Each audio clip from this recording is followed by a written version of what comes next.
How to restart your laptop. Hey everyone, welcome back to another tutorial video. In today's video, I'll show you how you can restart your laptop. So there are basically three ways on how you can restart your laptop. The first one is using the power button, the second one is using your keyboard, and the third one is using your mouse. Now you can restart your laptop by using any one of these three methods. So if one doesn't work, you can simply use the other two methods. So the first method we are going to talk about is by using our mouse. So simply take your mouse and then go to your start. Now once you have done that, you can see this type of power button right over here. Simply tap on it and then you can see three different options. Simply tap on the one which says restart. Now that is one way on how you can restart your laptop. Now the second method we are going to be talking about is the method using our keyboard. So let's say your mouse doesn't work and neither does your trackpad.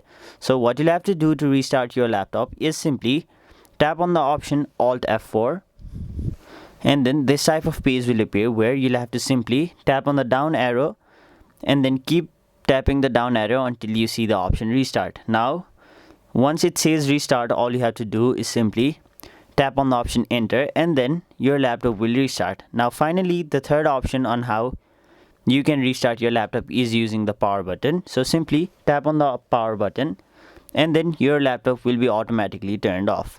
Now in most cases it'll turn off automatically, but in some cases it'll ask you whether you want to turn off your laptop or restart your laptop. So in my case it's simply turned off. Now in order to restart, simply tap on the power button once again and then your computer will restart. So those are the three methods on how you can restart your computer or your PC or your laptop. That was it for this video. Hope this video was helpful to you guys, and if it was, make sure you like this video and subscribe to our channel so that you don't miss out on further videos such as these.